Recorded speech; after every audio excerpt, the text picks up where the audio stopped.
If these two pictures of the future of America don't draw a stark contrast in character, then the phone call, the revealing phone call that we have to play for you in just a minute, it certainly will.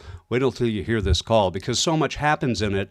The obvious draw is, as was reported earlier today at abcnews.com, in the hours after Vice President Kamala Harris announced Governor Tim Walz as her running mate, allies of former President Donald Trump rushed to denigrate the Minnesota Democrat, seizing on the criticism of his handling of the riots in the wake of George Floyd's murder in May 2020. He allowed rioters to burn down the streets of Minneapolis.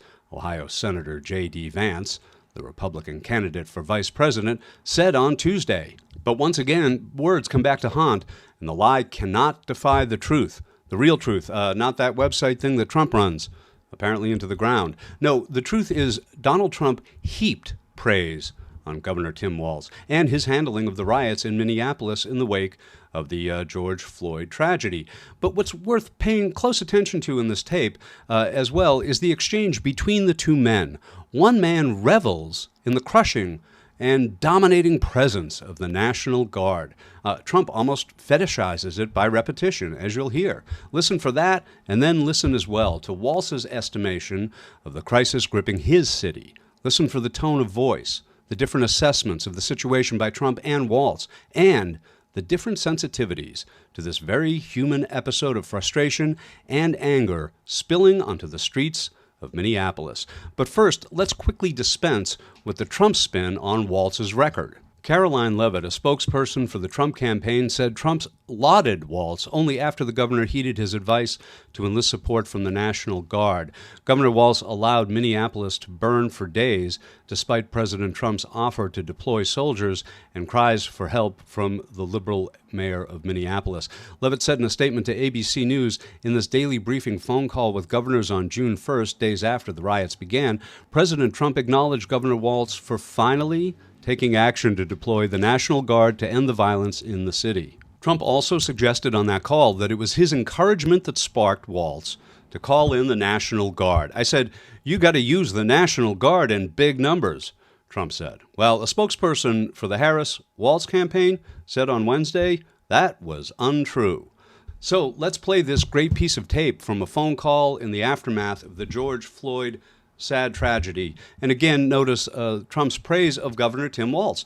But listen closely to the very different perspectives on power and responsibility between the two men, both now running in opposition for the highest offices in the land. With Walz, you hear the gravity of bringing in the National Guard. With Trump, you hear his almost gleeful delight. And they say he has no joy. Well, you can hear the differences in character in their respective voices. Please lend an ear.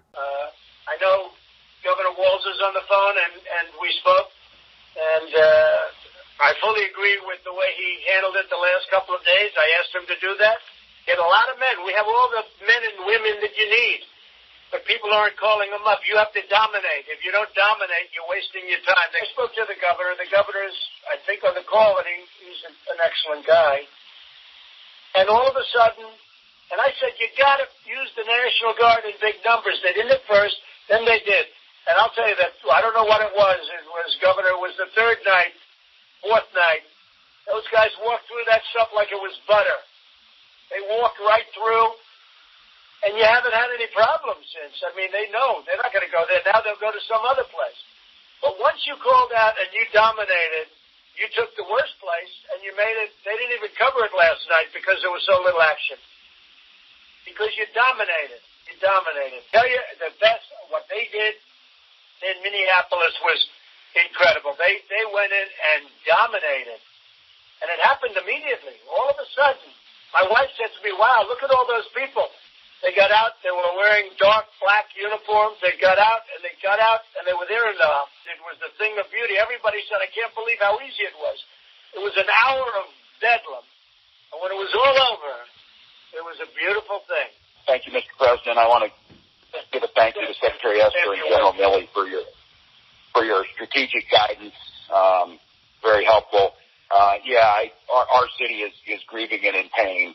And I would just say, as far as the potential, the peaceful protesters are expressing an outrage that is real. They witnessed 8 minutes of a man dying in front of them. That part of it then, of course, sparked the civil unrest where there were actors, and I would like to believe they were from all out of state here in Minnesota, but they're not. They're homegrown. This was an issue that just happened with the Minneapolis police departments. But once that started to spin, the idea that when you saw this happen in the first few days, I don't believe anybody would have had a big enough force to do this. When we mobilized then into Thursday and Friday, I had mobilized, as the president was saying, our Secretary of State was saying, about 750 to 1,000 is what we could get of National Guard onto the scene. Was one of our biggest mobilizations in state history for civil rights or civil disobedience. And we were still overwhelmed. At that point in time, I did something unprecedented. I mobilized the entire Minnesota National Guard, and that's what the president was alluding to with the size of the force was capable. But I think, again, Mr. President, you asked on explaining this, I would just say what's going to be very difficult, there are bad actors in this, but there is such a legitimate anger. And here our problem is going to be is we cannot maintain this posture. We do not have the resources to maintain the posture, and we're going to have to transition back. Our real dilemma here is the transition back is to the catalyst that sparked this across the country. And there's another part of the call that we didn't get to hear that's also very revealing.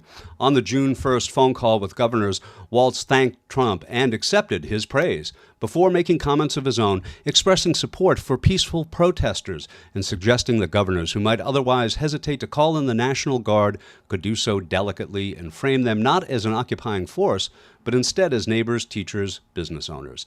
That's a really effective method, Walz said.